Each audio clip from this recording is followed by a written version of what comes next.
Oh, his microphone didn't work. Get a hold in the right spot. 6:03, we'll begin the meeting. Before I read item 1, I'm going to give some special instructions for the meeting. All attendees who wish to speak will need to fill out a form. After I read item 1, the board will ask the general manager if he has any information to share with the board. If a presentation is given,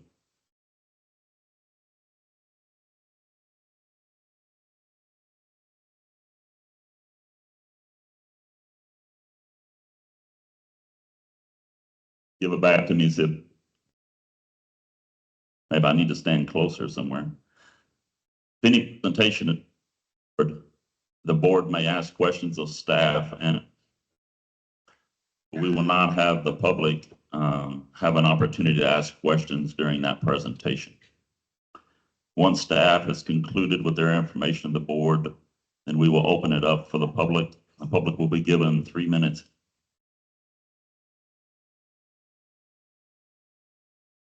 Dialogue with any speaker during the public comment, and we will have somebody that will alert you when you're approaching your 3-minute time limit.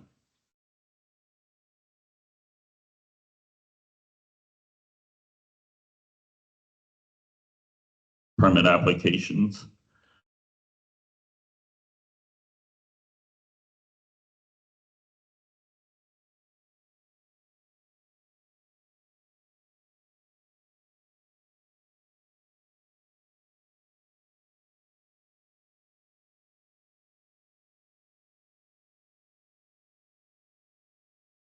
We have one transport permit for RH2O LLC.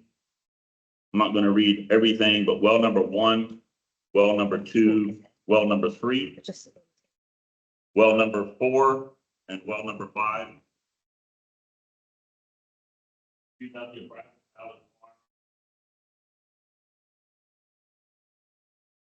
total amount of water to be transported annually is 8,130 acre feet per year.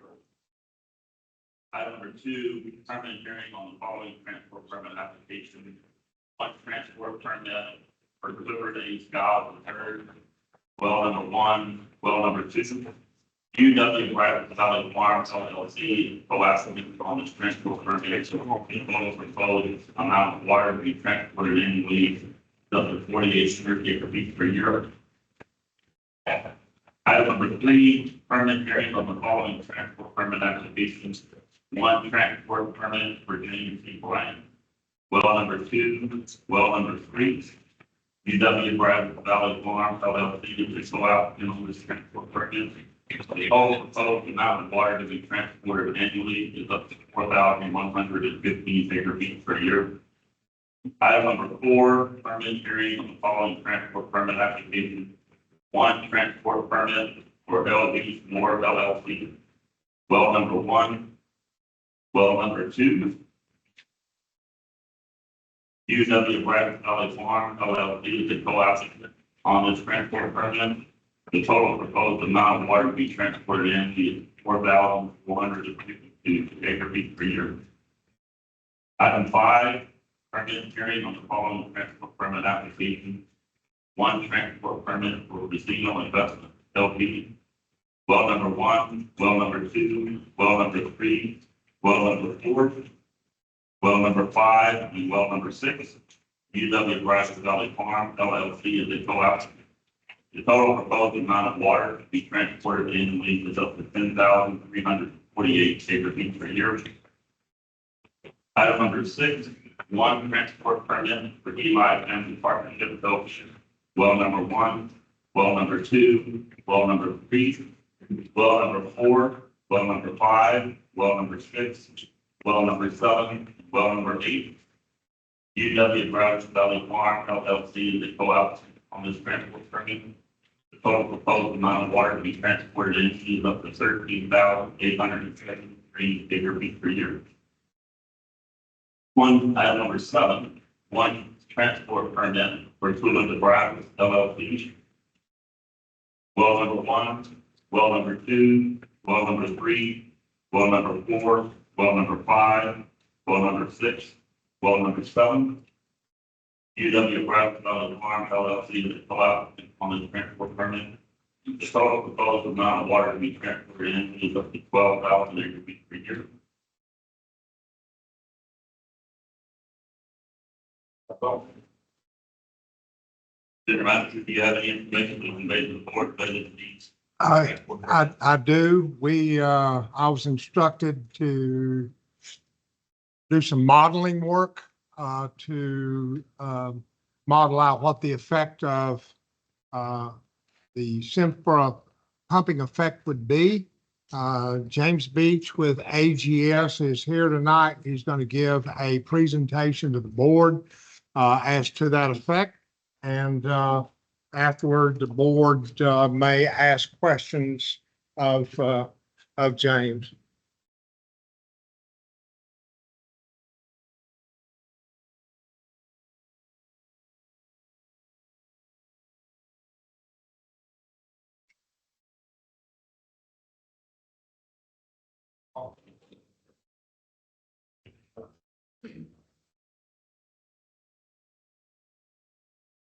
Testing, here we are. Presentation, please. Okay, as Alan said, we've been working with him to try to help the board understand impacts from the permit because this presentation has been online for a while, and because there's a lot of room in a lot of folks in the room who probably want to make comments. Because you've had a chance to look at this. Alan has kind of asked for a high level review, and you guys can ask questions as we move through or at the end. And so just as a reminder, the permit applications were deemed administratively complete March 21st. And the board directed Alan, and Alan worked with us to provide additional technical review to address items in Rule 10.3B. So just an overview of what we're going to be talking about and what's contained in the presentation, just a summary of those permit applications, the transport permit modeling, and we'll provide a little bit of update on some of the changes that we made to the model to try to be as specific as we could with new information that we had that the district had, looking at the desired future conditions, and then an approach to looking at simulated pumping effects from on permitted and registered Simsboro wells. You heard the listing of the wells and saw them on a map. Here's another summary with the 7 entities that have those wells and the location of those wells in the district. So this is a pretty busy slide with a lot of details. The figure on the right basically is discussing the changes to the faulting north of Calvert. Work has been done on, by the staff and consultants to basically try to locate those faults better. And those are pretty minor modifications in the model overall. But Alan wanted to incorporate that as best we could to try to get as accurate a picture of impacts in that area as possible. Other changes generally were changes to Upwell Brazos Valley Farm, where that 5,000 acre feet of pumping is evenly divided amongst 12 agricultural wells beginning in 2011 and is mostly held constant through 2070. All other upwell pumping permitted production is set to 0 from 2029 to 2070. And that allows us to take a clean look at the impact of those transport permit wells. The municipal production is based on the 2070 water demand and the 2022 state water plan. And the idea there was to take S19, which was the last well file developed in the joint planning process for DFCs, and acknowledge that those estimates for pumping for the municipalities in the district had not necessarily been updated. And so you can see the details of how that was done in the bullet points below there. But essentially what that yielded was a well file that we now call S19G3. And you know, with the pumping starting in 2029, another minor update was the Vista Ridge well field, where over the last year, there's been a transition of some of the Carrizo pumping to the Simsboro, and you can see the details there. And so that was incorporated as well. The idea with the runs was to look at impacts and identify drawdowns, impacts from the existing permit at 50,000 acre feet, and then you know, following the board and Alan's input, ramping that up to 75,000 and then 100,000. Now the pumping period is 30 years in each of those scenarios. This is the ramp up in the pumping back to 2000. And you can see that in 2029, that's when the ramp up for each one of those scenarios is modeled and simulated. And we're looking at results out in 2059, but looking at the DFCs requires us to run it out to 2070. And so those are the increases in pumping through time. You'll note on this graph that S19, the black dotted curve going up and to the right there, the second one from the bottom, is actually higher than the G3. And so that was due to some adjustments we made in the pumping, and then there's a ramp up through time with the municipal pumping as well, even though some of the irrigation pumping has changed in the beginning as well. So it's hard to explain just in one graph, but you can see that the ramp up in the pumping for each one of the scenarios we're looking at and adding that to S19G3. The simulated drawdown in 2059, and again, that's the 30-year transport permit, is shown here on the left. Again, that's the existing transport permit. And we're looking at, if you look at that figure, you can see that those are the sort of orangish pink blocks in and around the cone of depression. There are the wells that are the location of the wells that are included in the original permit. And then when we move to 75,000 and 100,000, you'll see the cells or grid blocks there moving further south, which incorporate the additional wells for the permit amendment in 75K and 100K increases. And you can see the water level declines associated with these amounts of pumping in those locations with each one of these plots. Another thing we looked at was the simulated water level in the Simsboro above the top of the Simsboro. These are, as you know, confined, except close to the outcrop. And so we wanted to show in a cross-section view as well. Here's the contours of the water level in the Simsboro above the top of the Simsboro in the district. And in cross-section, that A prime there kind of runs from the north end of the well field to down into Brazos County. And we'll look at that in cross-section. Here we can see that, and this is a schematic, the Simsboro aquifer elevation is sort of estimated from the information in the GAM, and the approximate land surface is estimated there with the green line.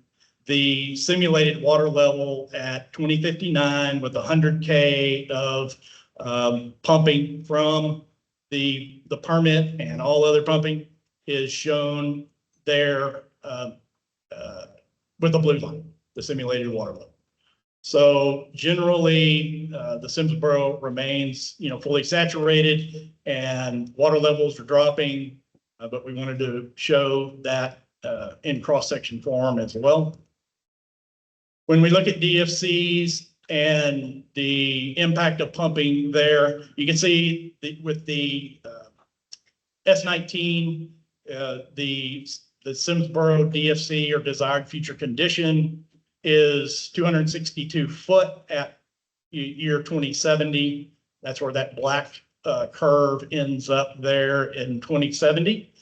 When we make the changes and incorporate those changes we talked about into S19 G3, you can see that lowers the water levels a little bit in that run as well. And then we step through with each progressively lower curve with increased pumping. The first one being 50, the green one being 75K, the bottom blue one being the 100K scenario.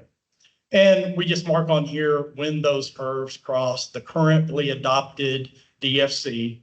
And you can see that those curves will cross the 2062 line at various years that are noted on the graph. And that's a currently accepted accepted 262 DFC.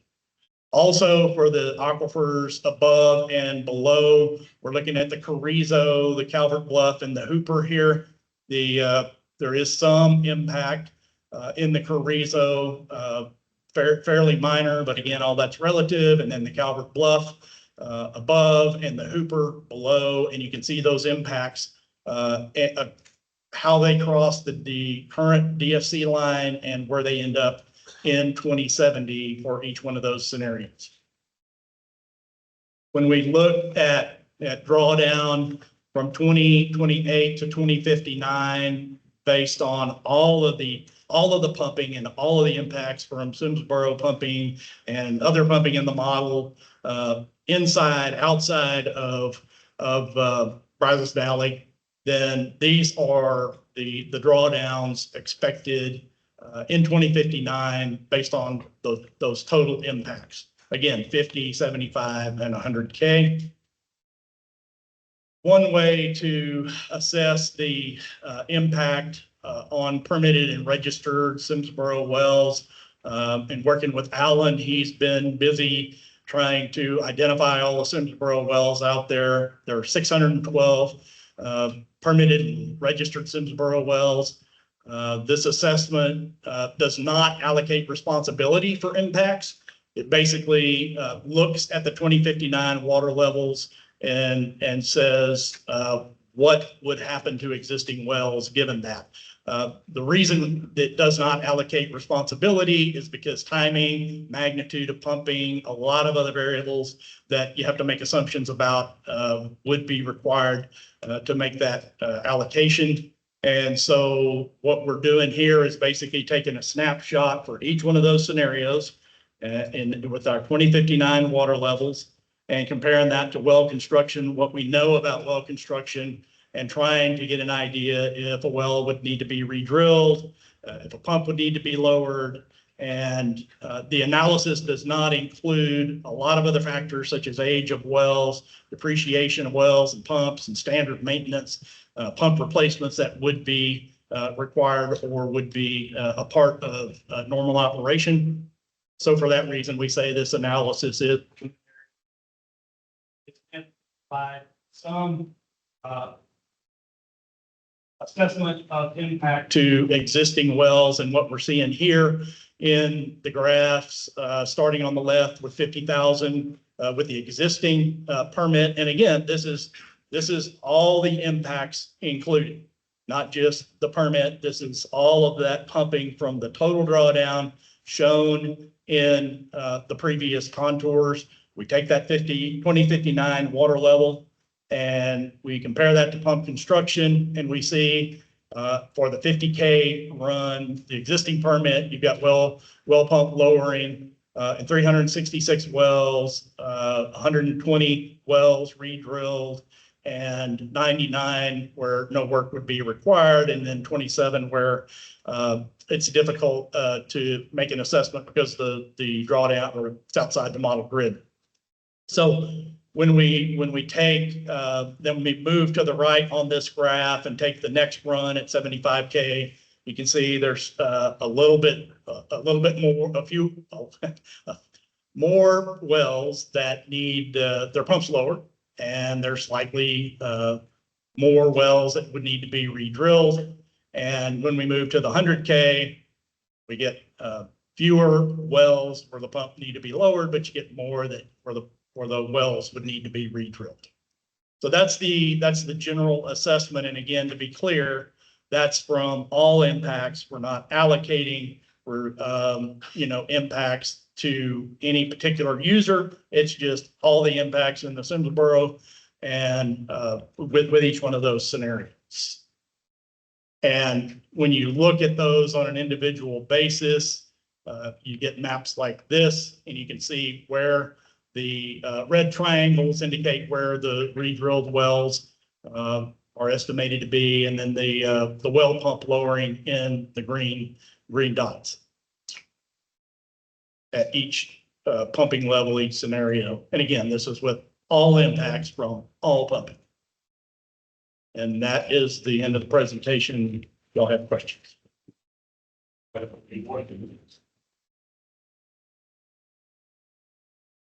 Thank you. Oh, you have some. Okay. You explain to the audience, speeches and how. Alan, you want to tag team this?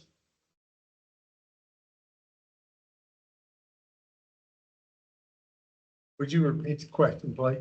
Yes, sir, I will. In his presentation, he used the DFC or desired future condition, and you explained to us, to the audience, what that is and how it's established. So the desired future condition is what does this board want the aquifers to look like 50 years from now? We're currently working on a 2070 desired future condition. It is developed in hand with the other groundwater districts, 4 other groundwater districts that are within GMA 12, Groundwater Management Area 12. We have to come to a like-mindedness of what we want the aquifers to look like in 2070. And this process happens at a minimum every 5 years. And so in our last round, we ended up with a desired future condition in Simsboro of the 262 feet out. That means for the audience to understand, that's the artesian reduction in the aquifer that is permitted over that 50-year window. It's not lowering anything or mining the aquifer. It is simply the artesian head that is above the top of the aquifer. And all districts have different, they would be different levels of their DFC depending on many factors. But maybe that answers that first part. That under modeling out that process. Okay, so we there is a state approved groundwater model that we have recently improved about 6 years ago. Went in and we develop at the district here, and each of the districts would have developed well finds in each of the aquifers and turned that into one of our hydrologists who's charged with running all of the models and determining what is the effect of these well files that, and we're kind of charged with using the crystal ball on some of this. We use our actual pumping that we have now. We have all that in there, but we also have to look at where do we expect more pumping to occur, that type of thing. And so there is some crystal ball to it, and put that into the model, and then the the computer then and the groundwater model, they crunch the numbers and they spit out and say, if in fact all of these well files were pumped to their full capacity, the full amount, then it gives us the 262 feet. That process is easily 12 people. This is a state mandated chapter 36. We are required to go through the desired, the planning process for the desired future conditions. We didn't come up with anything. We're having to follow state law. Wanted to change that. Oh, So there's 5 members, and in order to do anything, it's a 2/3 vote for anything to happen. So in our case, 4 of the 5 groundwater districts representatives would have to agree on the final well files, the final run to make, and then it has to be feasible, deemed feasible by the water development. and our model. The other pumping that we showed that the permit is included in that. Yeah, we had a small amount. On Goodland, we had 3 wells, the CS1, CS2, CS3, 15,483 acre feet was already included in the S19 run that got us to 262. And on Trey Skiles' well, there was 1,400 acre feet. At that time, it was fully allocated to agricultural. It's been moved from 14 to 2,800 acre feet. But anyway, 1,400 of that was included in S19. Mr. Bryan, James Bryan's wells are, they were not included in S19 because I take that back, they were included in S19. It was 500, nearly 600 acre feet, but that was for agricultural purposes. So it was a small number, yes. Most of the district, heading for pending for the BFD.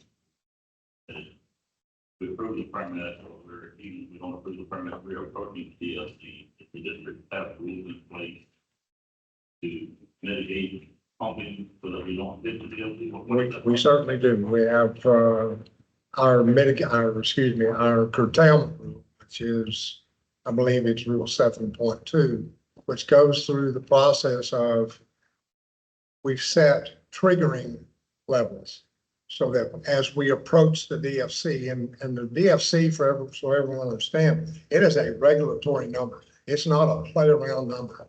It is, yes, it's used in some planning, but as far as we're concerned, district, that's a red light.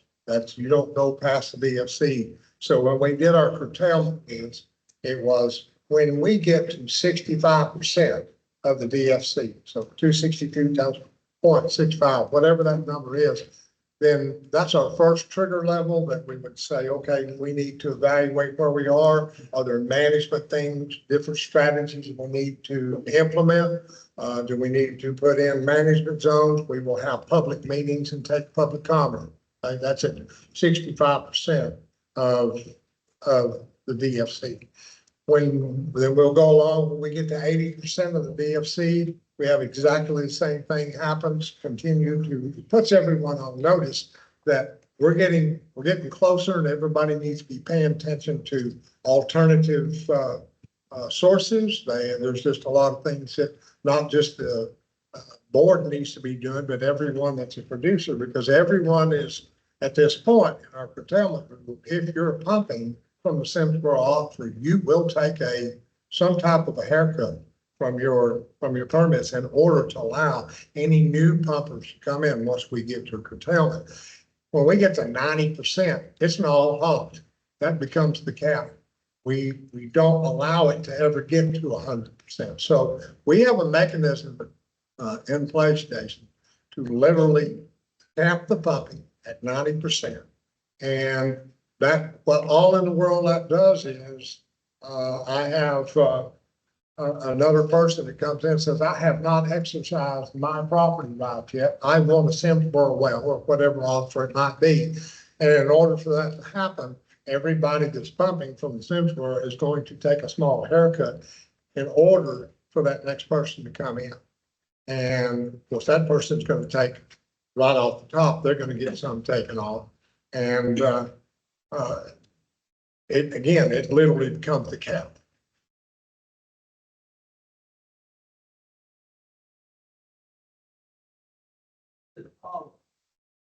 You just described the model and it's starting with south. We asked for things.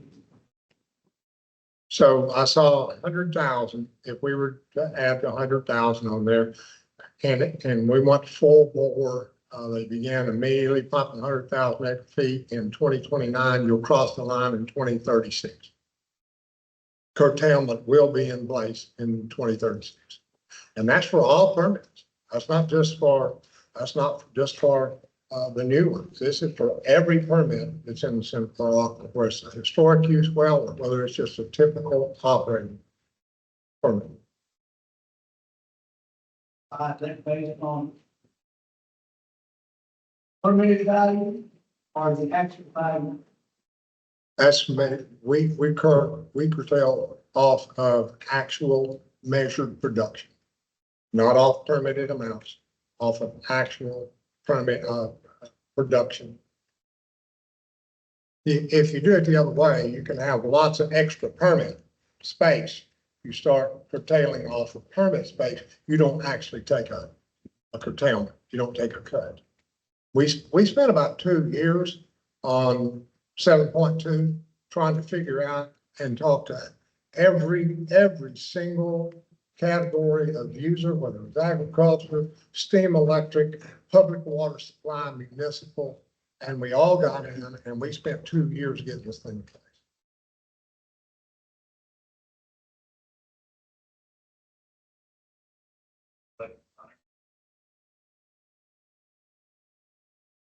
The district rules allow for the board to consider for the export permit what the available supplies are with the water schemes. Absolutely, it's clearly in the rules.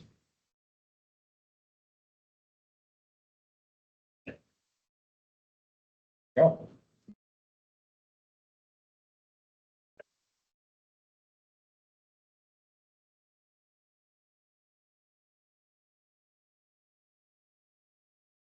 We will now open up your public hearing. As a reminder, you have 3 minutes to speak. Your name is called, please come to the podium to address the board. We will not respond to you to take your comment.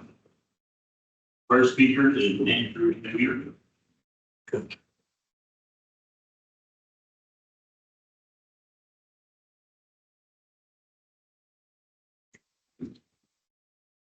Good evening. My name's Andy Weir. I'm the executive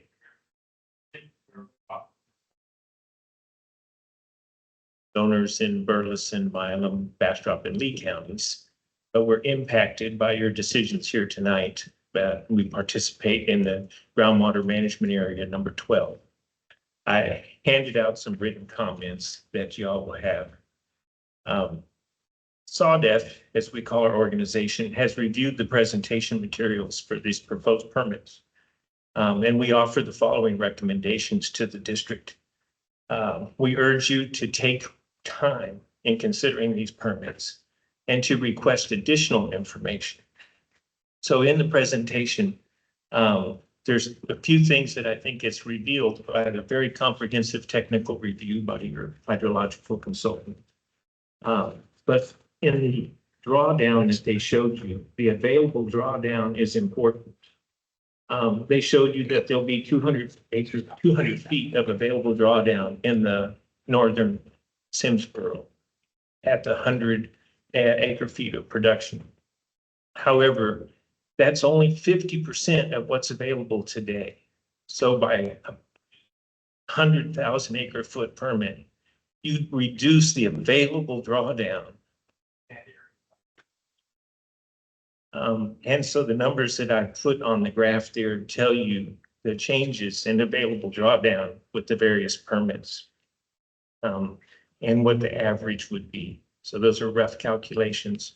But I think that's important because is the GMA 12, the groundwater management is looking at maybe the desired future conditions should be expressed as what's the available drawdown left in the aquifer, not just drawdown on average, but what's left for people to access. As Alan said, when someone new comes and wants to take advantage of their property rights, what's left for them to access in that? So, and that's going to be in a joint process with four other districts. So you had very important questions that you asked about, would we be able to deepen the DFC? And that it's likely that that's not going to happen. And so you can approve the permit that's going to be immediately curtailed within the first few years. The second thing I wanted to say was, or I'll skip to the last, and that's a water budget. So your hydrologists, when they run that computer model, there's a plug-in that they can use to produce a water budget. And that tells you where the water is actually sourced. And typically in the Carrizo-Wilcox, only 30% comes from storage. The rest of it comes from interactions with surface water, streams, rivers, creeks, and springs. And then the other from other formations. So ask for a water budget, take time to receive it and discuss the implications. Thank you. Wow.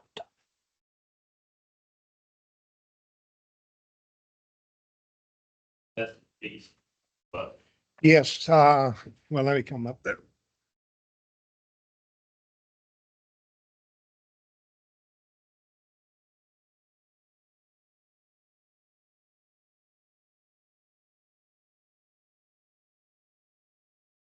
We have requests for contested case hearing. We have the Texas A&M University System. Then we had a second request from jointly from the City of Bryan, City of College Station, and Brazos County. The third was from Mr. and Mrs. Dickman here in Robertson County. And then the fourth one was the Garcias, also here in Robertson County. We have also received early on, I think it was June the 3rd, I believe, a request from Upwell, UW Brazos Valley, that if we did receive any properly filed and timely requests for contested case, that they ask that it goes to SOA for any determination, straight Office of Administrative Hearing. So that's what I've got. thank you. Okay, thank you.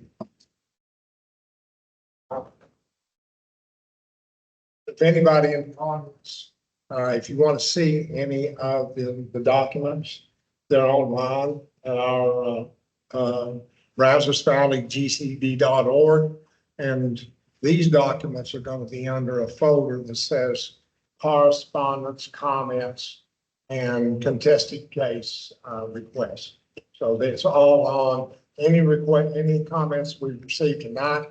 They're going to be put on, added to that. So it's on there. We're just going to. So if anybody has any questions on any of the information that was shared tonight, you need to contact the office.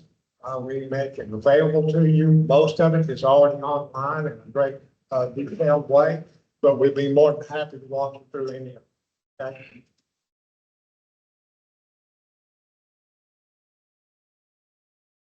Speaker is Nathan B.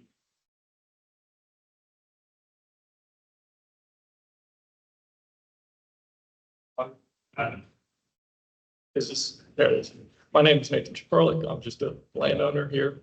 And my only comment is y'all guys are looking at it and they did a wonderful job at marking up the details. This does really cut in and out.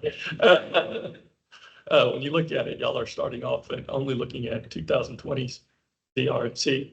And you really ought to look at it as well at 2025's DRFC. And these numbers, looking at it from that perspective, because even at their minimum of the 50K, they meet that in 2070. And if you go out to 2075, they would surpass it. So, thank you. Next speaker is Campbell Young.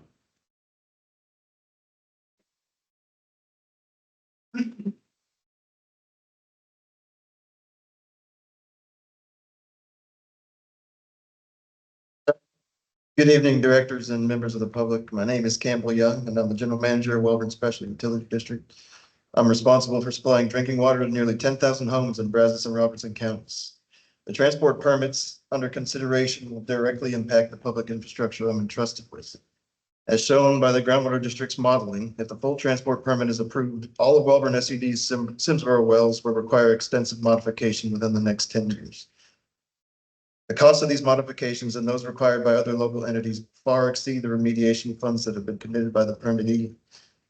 In addition to the cost of replacing infrastructure, there will also be a permanent increase in production costs due to increased power requirements. It won't stop when we get to the DFC. Those grass keep growing into the future, don't forget. All of these costs will be borne by the end users in the form of higher water rates, and they will be incurred decades sooner than they would have if these transport permits have been denied. This is effectively a tax on existing users. We should also remind ourselves that quantity is not the only thing at risk in the management of an aquifer. Simsboro has a dividing line between water that is acceptable for drinking water and water that is too salty. And that line has been moving northwest for the last 50 years. The massive increase in pumping represented by these transport permits will speed that up. And we don't really have a good understanding of how much. It's very dangerous. There are no other water sources available to us without astronomical expense. There may not be a good solution here. The laws are what they are, and maybe this project has to happen. But if this transport project is approved, there will be higher costs for every water user with it. Continue to pay that higher cost for less and less water forever. Eventually, we'll have to build our own pipeline to some other water source and just hope that there'll be some left somewhere. Thank you.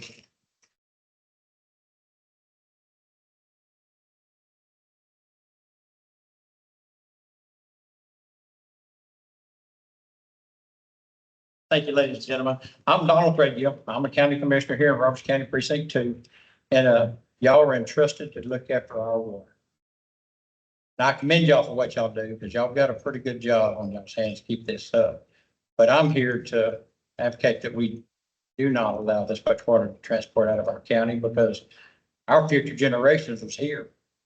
We're not going to be in Georgetown. We're not going to be in San Antonio or Austin. We're going to be here. Our grandkids are going to be here. So we need to protect our water. I know the laws are limited to what we can do, but y'all got a job on your hands. And I'm just asking y'all to make sure y'all look at this future desire where we're going to be. Most of us in here ain't going to be here for that. We're going to be long gone, but our generations behind us are going to be here. So please keep that in mind when y'all look at this. And my suggestion would be, let's hold it down, limit it, and keep it here for our residents. Thank you. Speaker is Kelly Templin.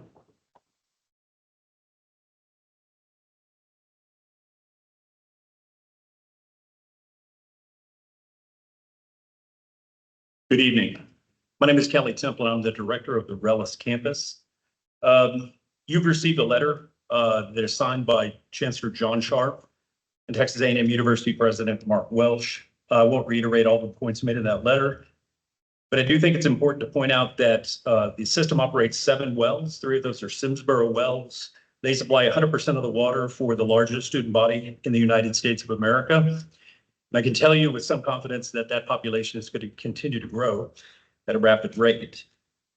Texas A&M University is the premier research university in the state of Texas, supporting almost $1.5 billion in research expenditures annually. You may have noted the chancellor sent out word yesterday that we recently surpassed MIT to be the premier engineering research university in the United States of America. So these wells are the sole source of water for our student body, for our research expenditures, our research, whether it be at the Rellis campus, at the Health Science Center, or the main campus. It's important to keep in mind that as the study by AGS demonstrated, this modeling will impact our wells. We have to be sure to secure this water for the students who come to us from all 254 of our counties, 50 states throughout the country, and 40 nations that come here to get their education. So we would ask that you consider this very carefully and consider very carefully whether these permits should be granted. Thank you.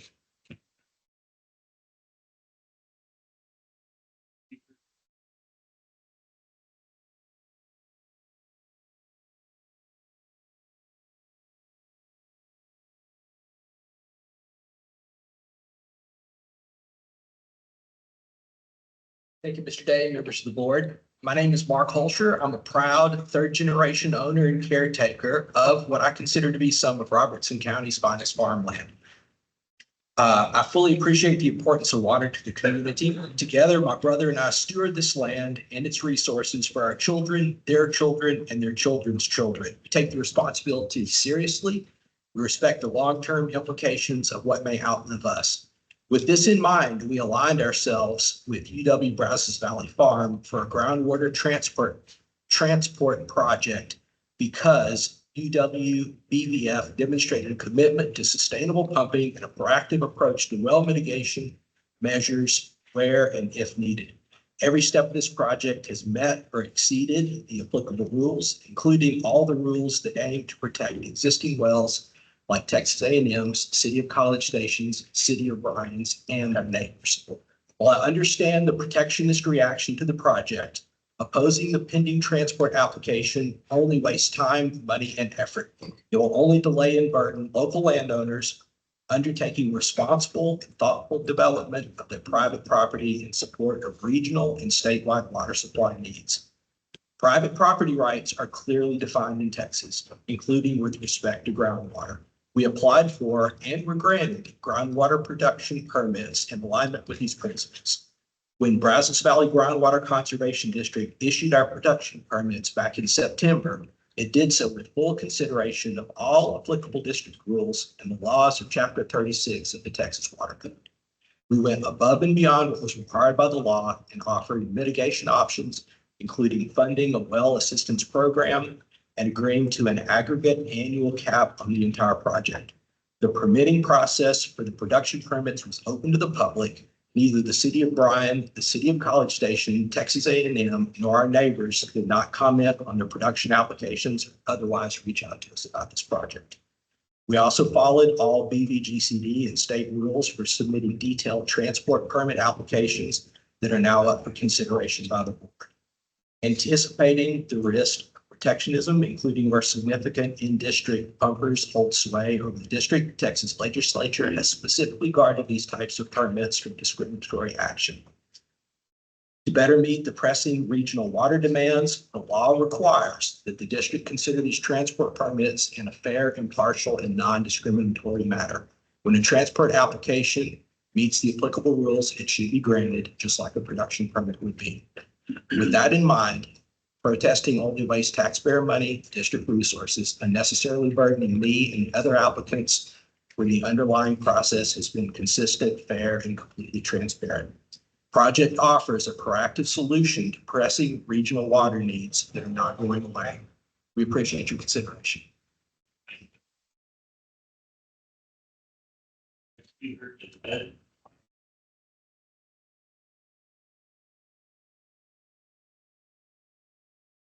Good evening, Mr. President, board members. My name is Ed McCarthy. I'm here on behalf of Zeno Investments LP and the Eli Family Partnership. I want to remind the board and ask you to keep in your thought process that we're talking about private property rights, that each of these landowners affected by the permits that are requesting you grant their transport permits, of which the Zeno and Eli families are two, that they are exercising their private property rights. Private property rights, which this board considered and recognized in the last 12 months when you granted permits for production to multiple parties for volumes far in excess of what had been requested as part of the transport. Permittees who included the City of College Station and the City of Bryan, both entities that I assume were well aware of the potential impacts of their production permits when they requested them. As a matter of physics, it's important to remember that it's the production permit that affects the aquifer. not the water that leaves the county once it's pumped from a well. There's no change in the impacts to the aquifer. This board fully assessed, its staff fully reviewed, and asked and voluntarily secured from, I know, these two permittees and several others involved in the transport request to voluntarily comply with rules you had not even adopted yet to ensure that conservation practices were followed in the production. So these people have recognized what you want. They have done everything they can, as you requested them to under the rules you adopted, to produce no more from the aquifer than could be produced without causing an unreasonable adverse effect. So there's really no basis and no standing to contest the transport permit. Keep in mind that water produced from the aquifers leaves this county every day. This is a highly agricultural area. You are producing, using groundwater, a lot of produce, a lot of cotton, a lot of grains. They leave the county every day. With them leaves the water that was used to irrigate them. So the impacts have been considered. You considered it when you granted their production permits. I would urge you to respect the property rights that you did when you granted their permits and grant the transport permit. The last comment I'd like to make, something you haven't heard yet, is that in addition to the rules for transport permits that the district has and that the district staff has followed, you have mitigation plans in place. You have a separate previously negotiated mitigation plan with the group, Upwell Group, that is going to do the transport permit that will provide for mitigation of impacts. The legislature has provided you a tool and you've adopted a rule for transport permits. Now I think 17 cents per thousand, going up to 20 and increasing every year, that will fund your ability to mitigate any impacts, whether it's re-drilling a well or lowering a pump. Thank you for your time and your consideration.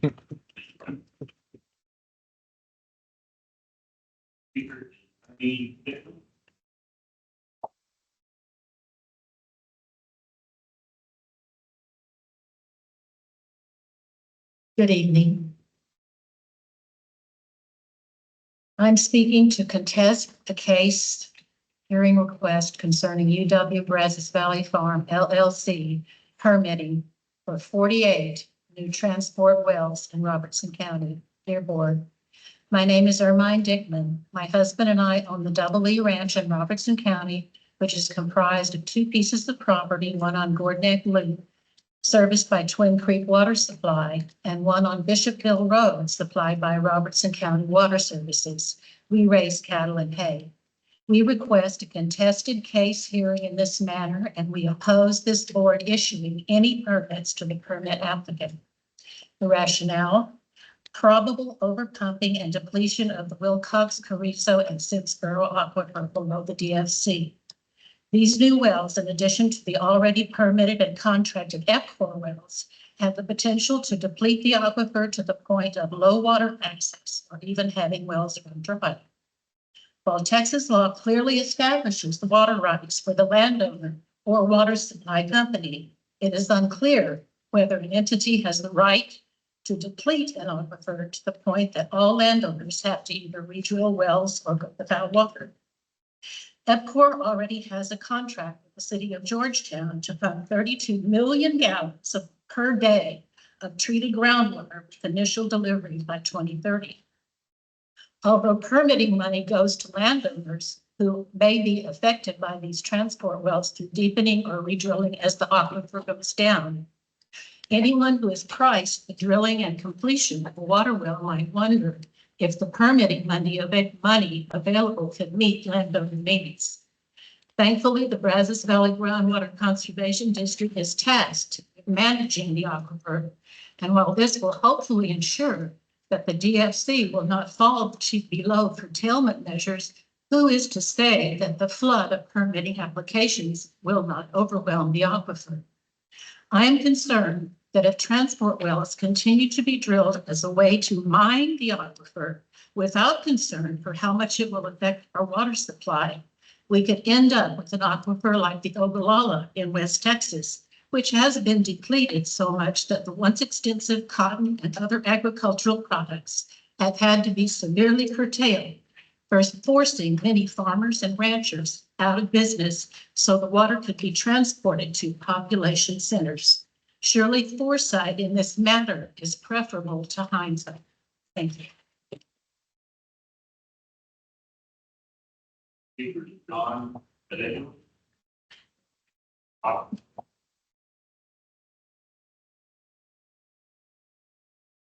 Good evening.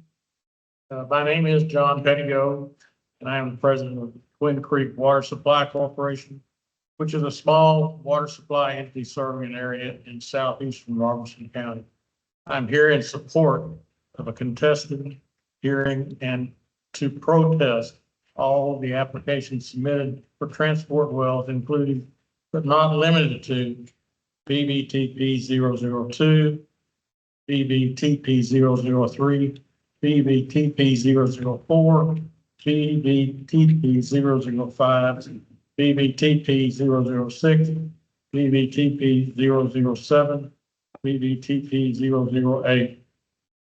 As a small rural water company, the approval of these applications will place a financial burden on us since we do not have the commercial and industrial base that the city of Georgetown has. Groundwater is our only source of water to serve our membership. Therefore, we are strongly opposed to these applications. Thank you for your time. Speaker is Nick Potts.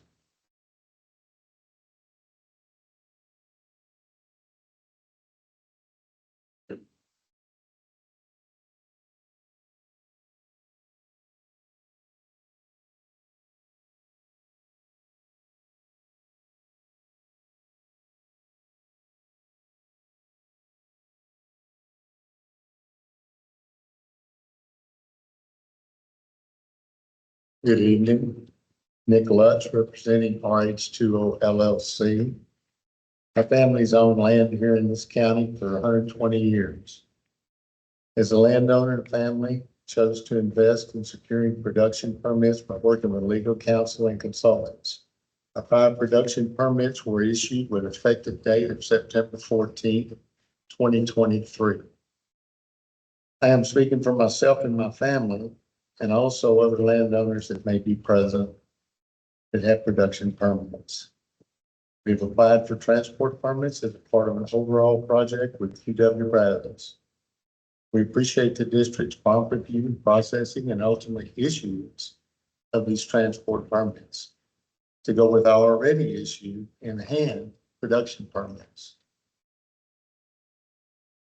We've been proud landowners in Robertson County for years, worked with reputable consultants such as Thornhill Group, Cornell Law Firm, make decisions about our groundwater interests. We provided a solid application for permits in compliance with the rules of those were granted last year. I chose to work with UW Brazos Valley Farm because they were resounding and well-documented demand to meet the sophisticated and experienced professionals and counterparties. By contributing Simsboro water resources from our land, our family is both gaining from our private property interests, which we own, and investment here and helping solve a regional water demand. Project level concessions or total export amount for project and well mitigation funding are meaningful and compromises above and beyond the rules. We believe the project is well balanced and thoughtful way for us as a collection of Robertson County landowners to steward our resources, both an individual, collective, and broader geographic perspective. This project does that with sensitivity to long-term sustainable pumping as a key objective and a proactive approach to mitigating wells where that is needed. We ask that the board recognize this production that has already been authorized. Thank you for listening. Thank you for your time.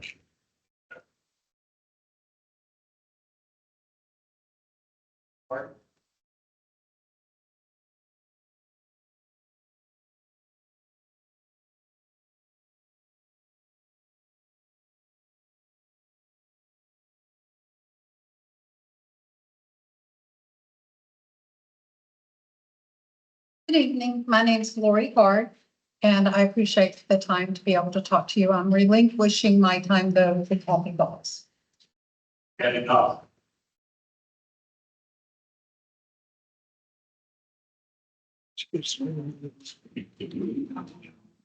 No, well, do that. Jason, there's no relinquishing time. She can speak her 3 minutes. Kathy can speak her 3 minutes. I'm gonna talk real fast. Okay, good deal. My name is Kathy Goss and I live in Calvert, Texas.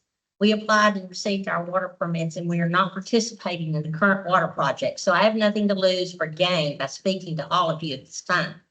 We did this to protect our water and the aquifer and the rights we're supposed to have as the use of the water through permits. Many of you have expressed the fact that you wanted the water to stay and be used in the district. We repeatedly let it be known that we would love to enter a project and keep the water within the district, but no interest has been shown to work with us. Many people in Robertson County believe that the water in Robertson County should remain in Robertson County. Well, it's not happening, never has, and in reality, Brazos County needs us, and we need them. Most of their wells are in extremely close proximity to Robertson County line. But the water is there and the people of Brazos County are in our district and they need the water as Brazos County continues to grow. Entities within Brazos County do not have executive rights either. With the increase of 4 times the land owned required to put in commercial, industrial, municipal, and agricultural type wells, most entities do not have the acreage required for within close proximity to their current locations to drill a well. This change will diminish the number of wells which will be applied for. All the information we are getting on the impact is models, merely models. That is the best anyone can do at this time. There are still 4 or 5 large permit holders who could apply for transport permits, and by the rules, they should be approved. These are the last of the issued permits at this time. No one should be restricted as to where their water is transported as long as there is genuine and actual need for the water outside the district and the fees are paid. Some of the objections to the permit seem greatly exaggerated and the cost estimates inflated to incite a response, mostly fear. You've had 2 years prior to the water permits being issued to research and object. There are open meetings every month. You should be attending on a regular basis if you are truly concerned. Water is a valuable and life-sustaining asset, but do you really believe those in the power of the state of Texas will ever let a town in Texas go dry, especially any large city? The districts were supposedly formed to avoid implementation of eminent domain, which is all we all know you cannot stop. If that happens, who will regulate the water flow? Last year, there was an outcry that the wells in the area were going dry because of the transport project. Well, it hadn't begun. And Mr. Day stated that it was the turning on of the agricultural wells, which happens every year and lowers artesian pressure. At this time, there's a substantial amount of water to go around both inside and outside of the district where there is a great need. This requires management by the district.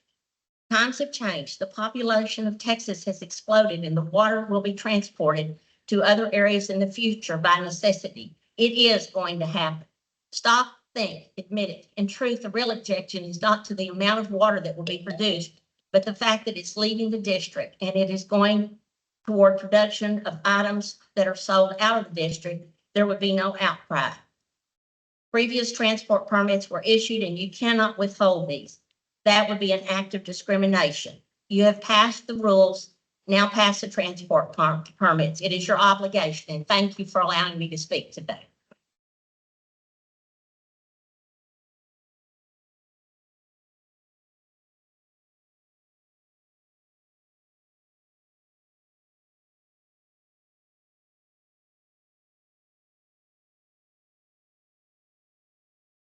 Board members, general manager and team, thank you for your time today. My name is Paulina Williams with Baker Box, speaking for UW Brazos Valley Farm, which is co-applicant with the 7 individual landowner families on their pending transport applications. Each of those transport applications has been recommended by the district manager to be issued as presented. The landowners came to you all last year for operating permits, which this board thoroughly evaluated and properly issued. And we stand together with those landowners looking to this board to ultimately grant the non-discriminatory transport authorization for already authorized production. And that production will support a receiving area with substantial critical and well-documented water supply needs. Because there have been requests for contested case hearing, we ask that tonight you immediately move to take any actions you need to contract with the State Office of Administrative Hearings per the statutory rights of the applicants, which we filed by request a couple of weeks ago. We would like to ask you to we are committed to advancing this important project. And what we ask of you is that you take that action to move forward with the contract to SOA so that the docketing can happen as soon as possible. And the district, as a party to that hearing, supports a prompt setting of the preliminary hearing. And if SOA determines there are affected persons, then there would be an expeditious and efficient hearing schedule. So we look forward to returning quickly to this district board for final issuance of permits as soon as possible. But our ask tonight is that you refer this to contracting as soon as possible. There is important context here. The Brazos G Regional Water Plan describes the Carrizo-Wilcox Aquifer as prodigious and prolific.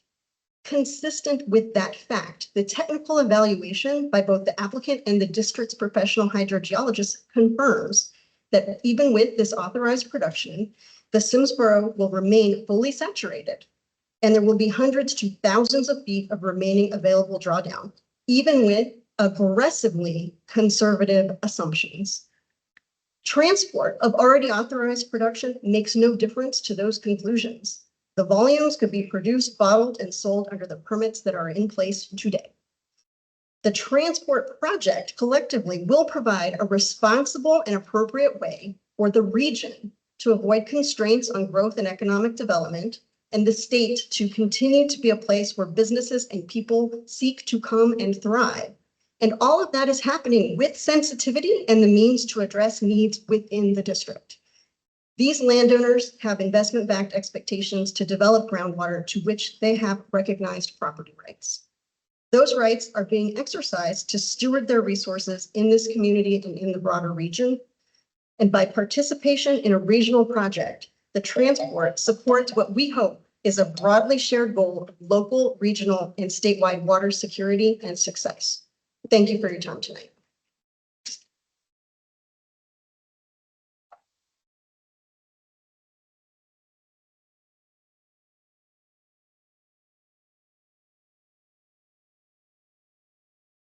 Hearing none, that concludes our public hearing.